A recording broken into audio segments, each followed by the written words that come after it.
Darling, nang ngasi tawise matang yam sate ko. Yumda ahal lamana soidan gisay ramani aibu. Nang ngasi tawise ay pukni yam nusi ko. Ngasay dagi nang na numita na naba hotnabada aibu moy tiam tawraga thamba natro. Hojikti phare ne se pukmam mam khare ba se. Apangba ay hage se munna taw. Nang ay se angang natrabani mature oirabani. Adunani aina ngasi sigi phirep lawrei ba se. Ay haire thabak tawre nangi kari walandorige darling nang se skandi dai pangnong da nungsiba migi oi gitra pakhatna nang oroi mata gum ekta ngasi sialisine ado kaim khanjaluranu se phana ba haibadune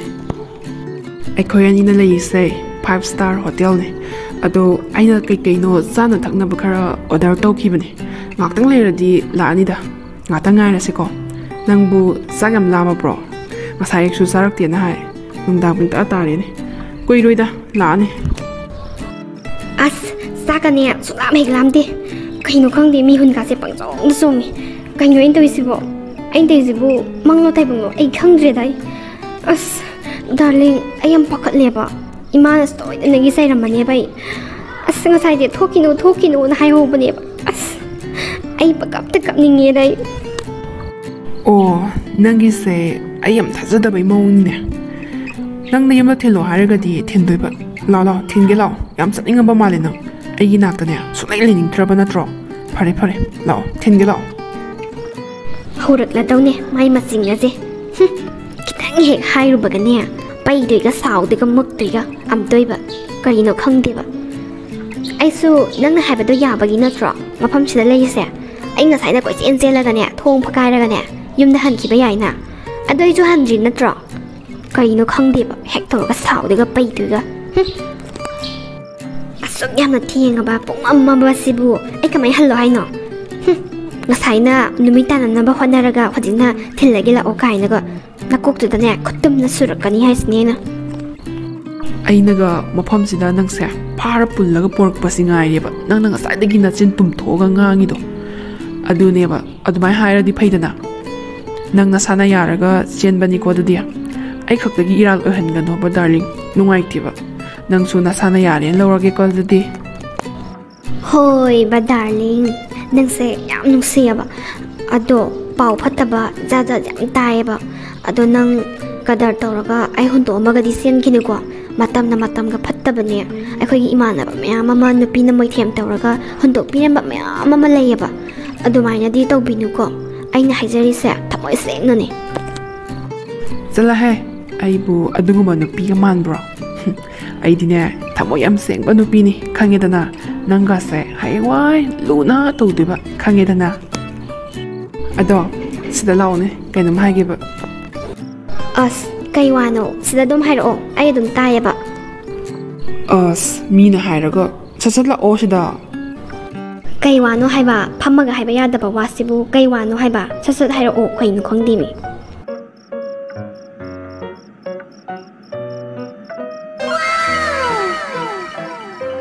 Hisabi, admai to bohong na bro. Thong thilisa kanano yengo so. Nang na order to ki bado lak pa male.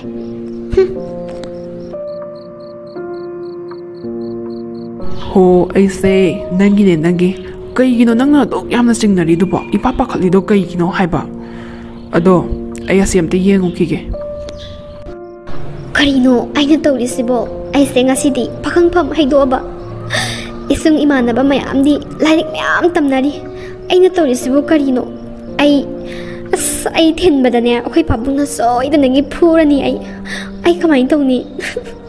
yam kamning da masi du pize masi matang chai khangdi sa di khangdi tan banani ai dine khonthi je khonthi pariyeng ne yan sa duise adubu nungsiru ba ko bani na ne hekta ngamdaba hoida mi sahi tranga da bu senari bu kaino ai sahi trai ban surabane yarida nupa gi di sahi trai ban nupi gi na sahi kon na hai bane ado sahi trai ban di surabani na lohonga su yarani da hoida he mi su senari bu ai khatang sen ba sunatti asok tinga ba nungdang gi pung ni pan makhai tar si ba halati ne se pura lam sa ni ko madugi nupa do ꯈꯣꯏꯗꯧ ꯁꯥꯎꯅꯤꯡꯉꯤꯗ ꯌꯥꯝꯅ ꯑꯩꯅꯅꯦ ꯑꯩꯅ ꯉꯥꯡꯕ ꯋꯥꯁꯦ ꯂꯧꯗꯦꯕꯁꯦ ꯃꯃꯥꯁꯤꯅ ꯋꯥ ꯊꯣꯛꯑꯅꯦꯕꯁꯦ ꯀꯅꯥꯅ ꯄꯨ ꯊꯥꯡ ꯉꯝꯗꯣꯏꯅꯣ ꯁꯣꯏꯔꯒꯅꯦ ꯑꯩꯉꯣꯟꯗ ꯃꯁꯤꯗꯩꯁꯤꯗ ꯄꯣꯠ ꯆꯩ ꯊꯨꯒꯥꯏꯕꯣ ꯈꯣꯠꯀꯥꯏꯕꯣ ꯏꯃꯥ ꯏꯄꯦꯝꯃ ꯂꯣꯏꯔꯦ ꯑꯩꯉꯣꯟꯁꯤꯗ ꯃꯆꯥꯒꯤꯕꯨ ꯍꯣꯠꯅꯒꯗ꯭ꯔꯥ ꯃꯥꯒꯤꯕꯨ ꯍꯣꯠꯅꯒꯗ꯭ꯔꯥ ꯏꯃꯨꯡꯒꯤꯕꯨ ꯍꯣꯠꯅꯒꯗ꯭ꯔꯥ ꯀꯔꯤꯅꯣ ꯑꯝꯗꯣꯏꯕ ꯑꯩ ꯏꯁꯥꯒꯤꯗꯤꯅꯦ ꯍꯣꯠꯅꯕ ꯁꯨꯡꯉꯝ ꯉꯝꯗ꯭ꯔꯕꯅꯤ ꯇꯧꯔꯤꯁꯦ ꯀꯨꯞꯅꯣꯝ ꯃꯌꯥꯝꯁꯤꯗ ꯁꯣꯏꯔꯒꯅ ꯑꯩꯉꯣꯟꯗ ꯇꯥꯏꯅꯗꯣꯏꯕ ꯍꯥꯏꯕꯒ ꯇꯧꯕꯒ ꯊꯨꯒꯥꯏꯈ꯭ꯔꯦ ꯇꯨ ꯀꯩꯅꯣꯃꯁꯨ ꯑꯁ ꯏꯃꯨꯡꯁꯤꯗꯅꯦ ꯄꯣꯠ ꯆꯩꯁꯤꯡꯁꯦ ꯀꯨꯏꯅ ꯑꯃꯠꯇ ꯂꯩꯕ ꯉꯝꯗꯕꯅꯦ ꯊꯨꯒꯥꯏꯗꯨꯒ ꯈꯣꯠꯇꯣꯏꯒ ꯄꯣꯠ ꯆꯩꯗ ꯇꯥꯏꯅꯕꯩ ꯊꯕꯛꯁꯦ ꯇꯧꯔꯅꯨ ꯍꯥꯏꯕꯁꯦ ꯁꯨꯡꯇꯥ ꯍꯦꯛ ꯇꯥꯔꯣꯏꯕ ꯀꯔꯤ ꯑꯃꯨꯛ ꯊꯨꯒꯥꯏꯈ꯭ꯔꯖꯥꯠꯅꯣꯃꯤ 이모지들 레이디바 미봉 그댕나 아이보 시다바 나트로 하 아이보 시다바 나트라바 너야 떠리바세 아독 야나 시얼 짱바 마카이 에미션 도키바다 nga이리 아두가 쭉 야나 마통 훅자바 타박 마시 푸나막세 용시다 레이디바네 마빠 사바시나네 토리바 ngaktane 마나 마차시 그리 떠리게 까라 떠리게 하바시 로이나막 옌칠리바네 그다음에 강모이도이노 하이바니다 세나바 왓바디 토이바니바 마시 마 하나 푸르가 퍼가담니 하이마 로잉 토가이레다나 시디야 그이노 모이 마마 로잉 토가이레 시디 포자이싱세 그이기노바 포자이싱가 타이나비리시보 그리기 타이나다니 낭나 나차 세네바 왓바다기 톡이바니네세 강아바 농안바다기 누미타바 파우바시 나차다나 그리 떠리게 하이바시 낭디 강범 토이바니 욤시다네 레호리바니 아이나 아 타박 마팜다 강범 톡트로 노이나 ꯅꯪꯅ ꯁꯦꯟꯅꯕ ꯋꯥꯠꯄꯗꯒꯤ ꯅꯠꯇ꯭ꯔꯣ ꯉꯁꯤ ꯊꯣꯛꯏꯕꯁꯦ ꯏꯆꯥꯗꯣ ꯌꯥꯝꯅ ꯇꯥꯡꯅ ꯐꯪꯕꯅꯦ ꯑꯩꯈꯣꯏꯒꯤꯗꯤꯅꯦ ꯏꯆꯥꯗꯣ ꯑꯃꯈꯛꯇꯅꯤ ꯍꯥꯏꯕꯁꯤ ꯅꯪꯁꯨ ꯈꯪꯉꯤꯕꯅꯦꯕ ꯅꯠꯇꯦ ꯅꯆꯥꯗꯨꯅ ꯀꯔꯥꯏꯗ ꯆꯠꯂꯤ ꯀꯅꯥꯒ ꯇꯤꯟꯅꯩ ꯈꯣꯠꯂꯤ ꯍꯥꯏꯕꯁꯤ ꯅꯪ ꯈꯪꯐꯝ ꯊꯣꯛꯇ꯭ꯔꯣ ꯅꯪꯅ ꯊꯤꯡꯒꯗꯕꯅꯤꯅꯦ ꯑꯩꯅ ꯍꯥꯏꯔꯤꯕꯁꯤꯅꯤ ꯅꯆꯥꯗꯣ ꯌꯥꯝ ꯊꯨꯅ ꯐꯪꯅꯕ ꯊꯤꯒꯗꯕꯅꯤ ꯉꯁꯤꯃꯛ ꯐꯪꯅꯕ ꯊꯤꯒꯗꯕꯅꯤ ꯅꯣꯡꯉꯥꯟꯕ ꯉꯥꯏꯕ ꯌꯥꯔꯣꯏ ꯌꯥꯝ ꯊꯨꯅ ꯍꯪꯅꯔꯛꯀꯗꯕꯅꯤ ꯁꯤꯗ ꯋꯥ ꯂꯣꯏꯔꯦ ꯈꯪꯉꯕ ꯅꯪ ꯍꯥꯟꯅ ꯐꯨꯔ ꯐꯒꯗꯕꯅꯤꯅꯦ ꯃꯆꯥ ꯁꯦꯟꯅꯕ ꯋꯥꯠꯄ ꯐꯨꯔꯣ ꯑꯩꯗ ꯈꯔ ꯌꯥꯝꯅ ꯐꯨꯕꯤꯔꯣ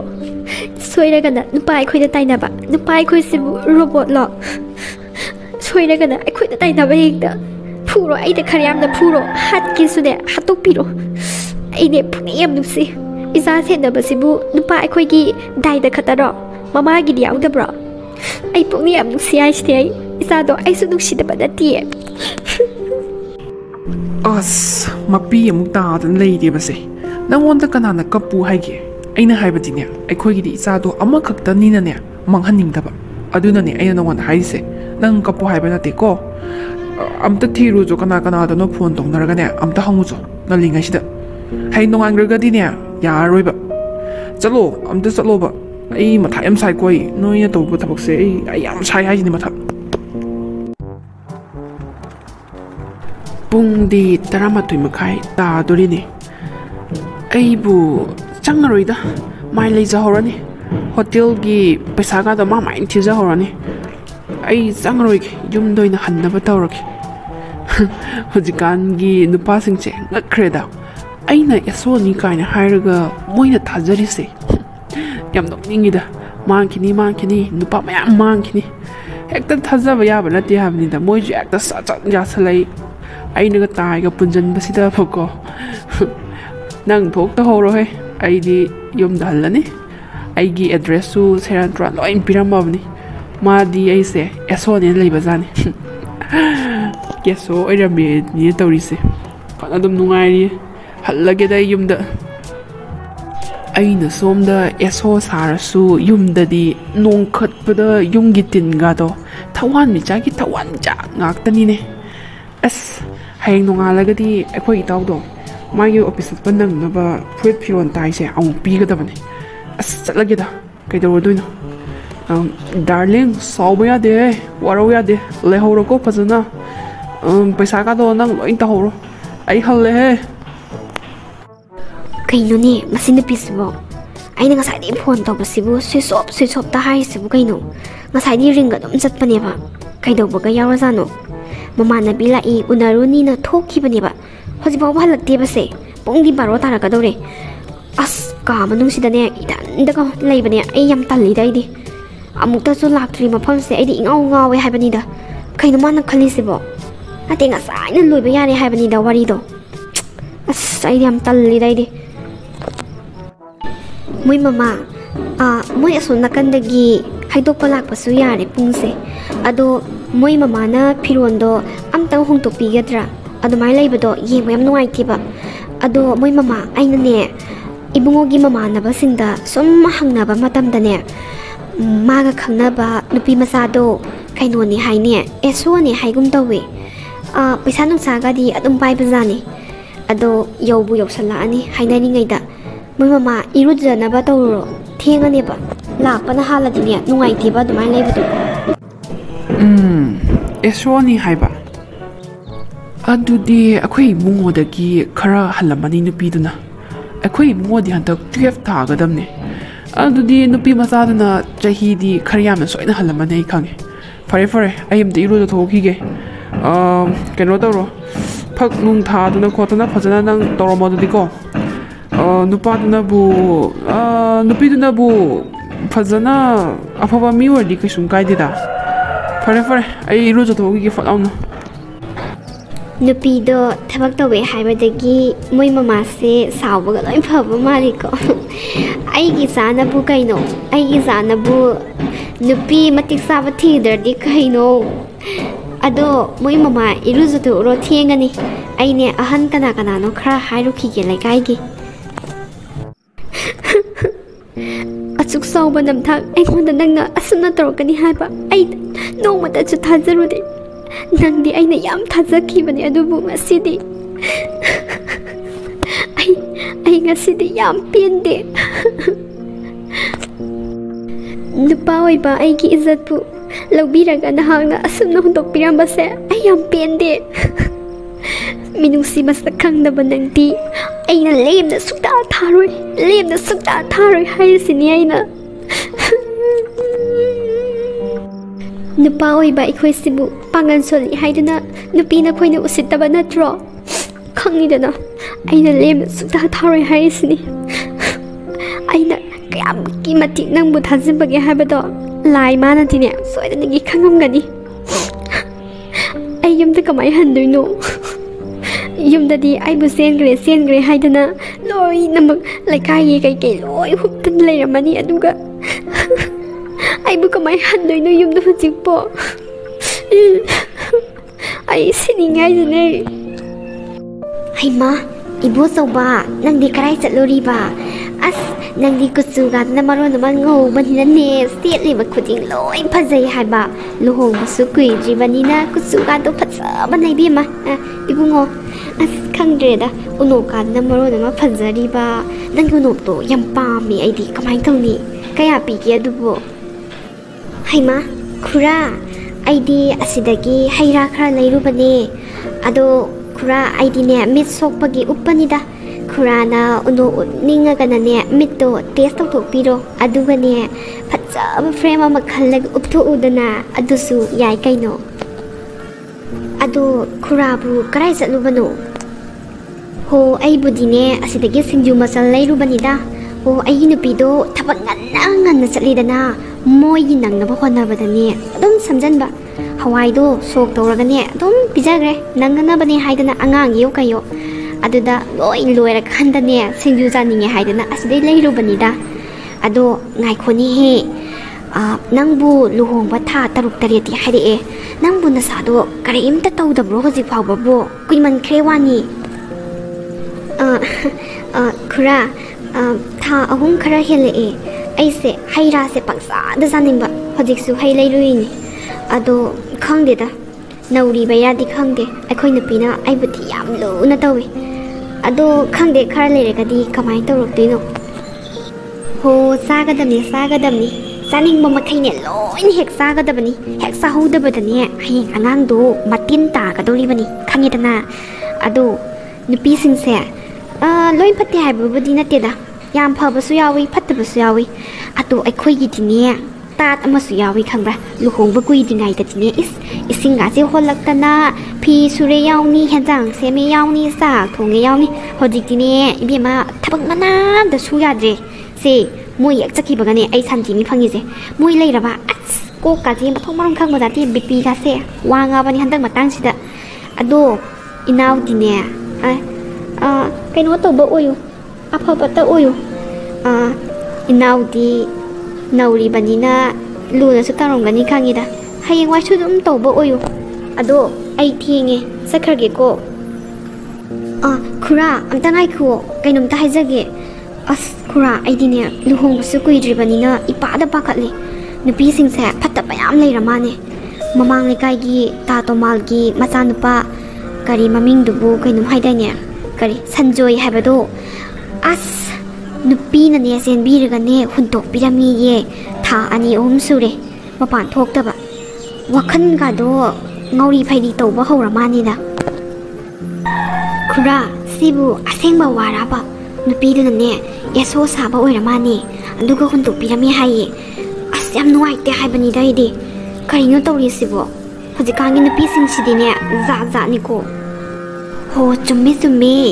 ꯑꯁ ꯑꯣꯟꯊꯣꯛꯅ ꯅꯨꯡꯉꯥꯏꯈꯤꯗ꯭ꯔꯕꯖꯥꯠꯅꯤ ꯃꯃꯥ ꯃꯄꯥꯗꯨꯒꯤꯅꯦ ꯃꯆꯥꯁꯨ ꯑꯃꯈꯛꯇꯪꯈꯛꯅꯤ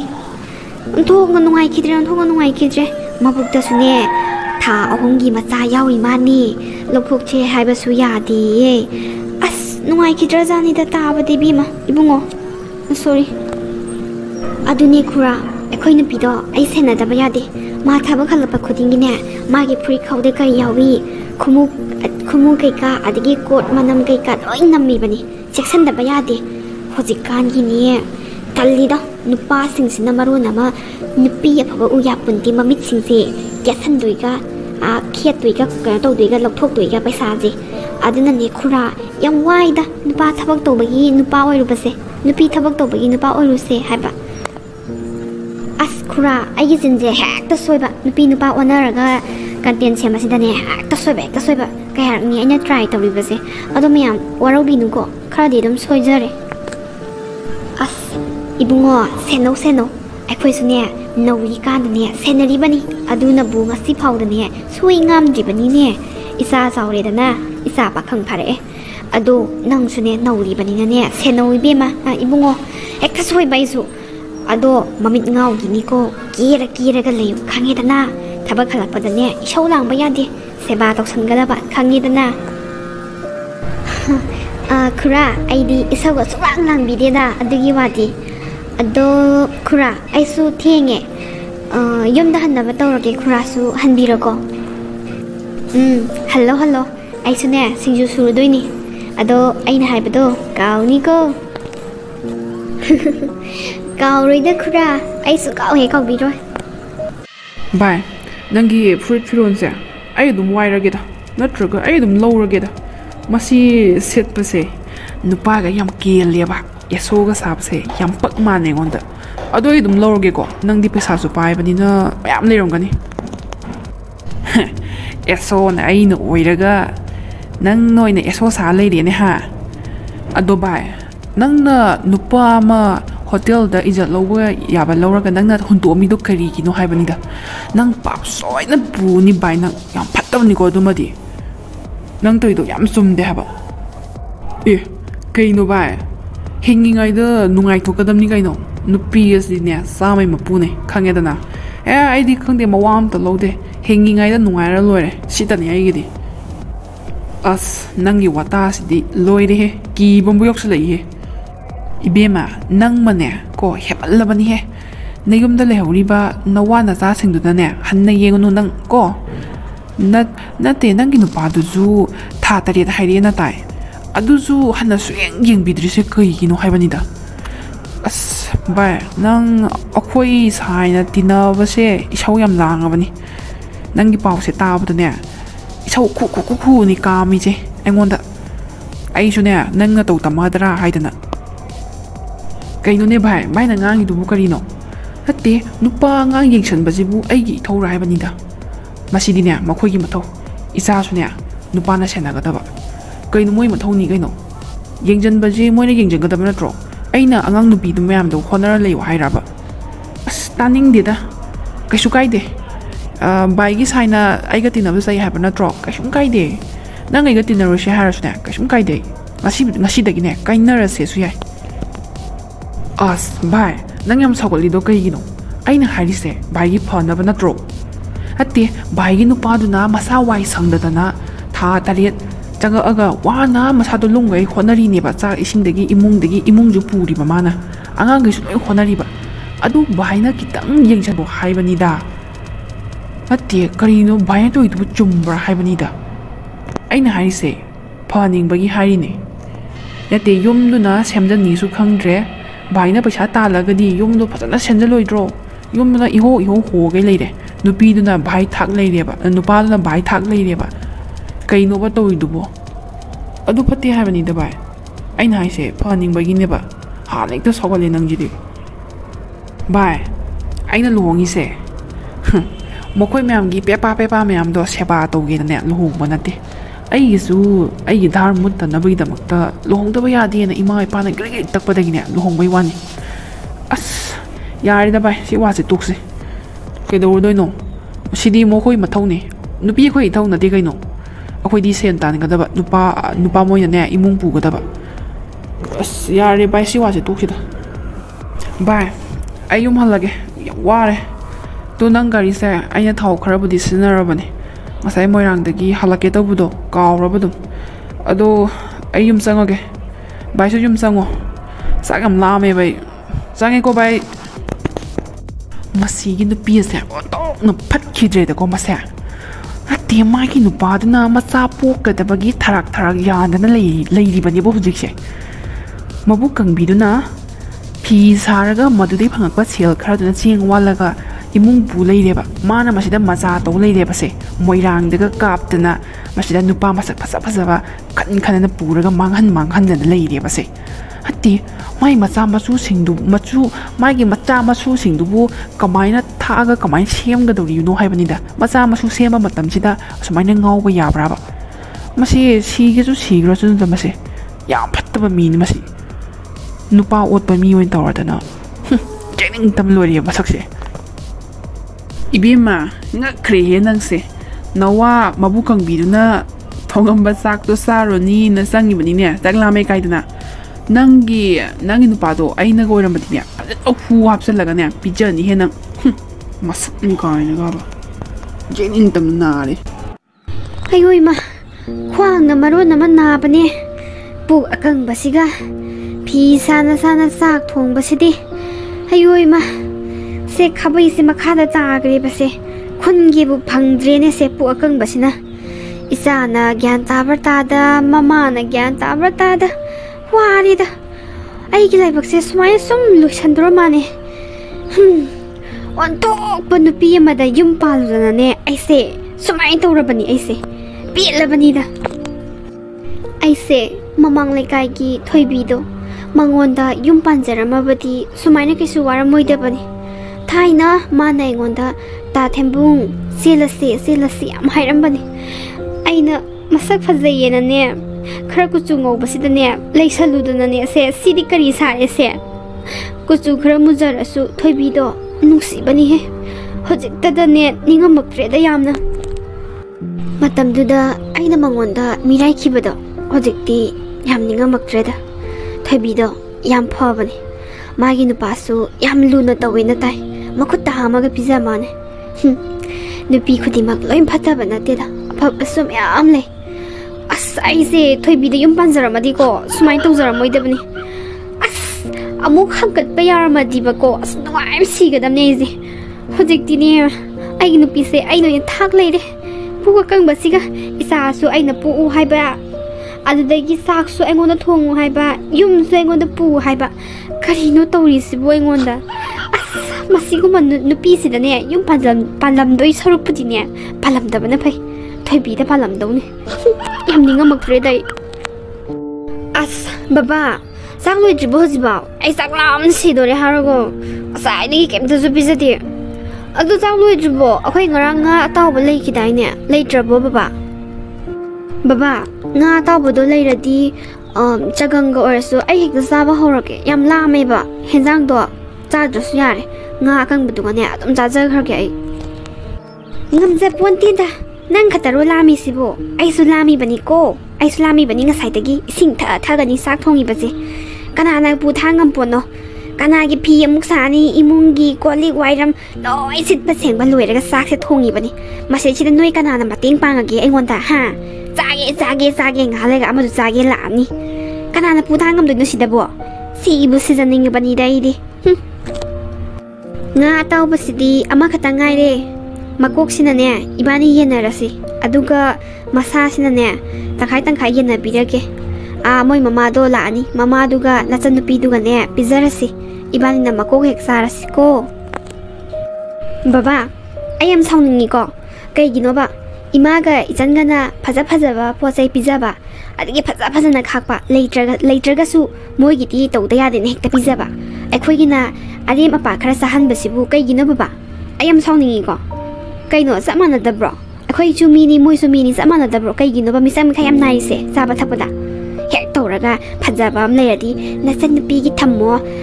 sigi phajaba sina noi namagi thammo na akhoi sina tinjang kaijang ba khara pija neba. Saungi ko yam ayam saungi aisni.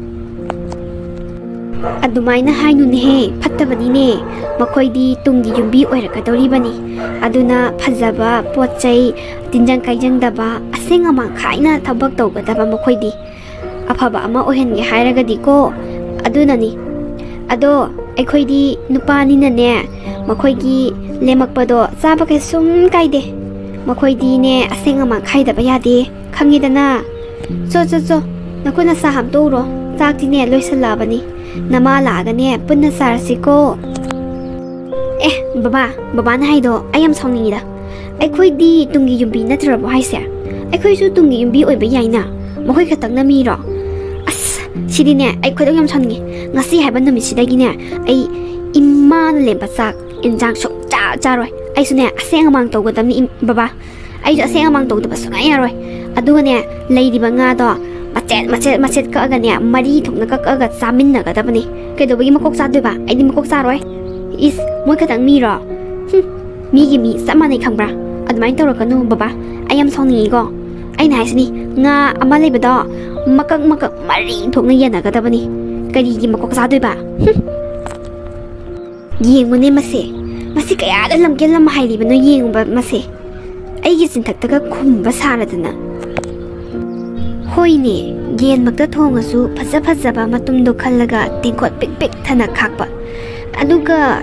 khangda yahoriba makum marang toba kharaduna aikhoina sahoba. Nga magda thongasu phajaba hapkhrani. Makum marang mayamduna isa singa tawraga omjalla saminaba. Isa na haise sumdabadi nate. Chummine isa na haiba. Mi gi mi sapmanai. Amang aseng khaini na khairadi nupi su nupa su samana na khaigadabani leiba pose samana na saminagadabani ngasidi ai gyan tare leiba nga se mari thokna yenage aduga saminaba tare dana aikhoi su mini kaino sumdromayam aina haise summi ko summagadi comment wahai amamam tang haibiramo Mayam video se yengba matamda kitangdi kok adum ngawramani ado nupida yengiba anem awangi thakse aina som uthok sabani adu loinamak tawe haibadi nate gyan taba nupa yamna phaba nupi bu awang bathaka thamba chamanaba midyeng da yengbi mayam su layabko ado yengbi daba kangbu singduda sum uthok sabani sigi video se soki balan kya yawrasu mayamna takpigani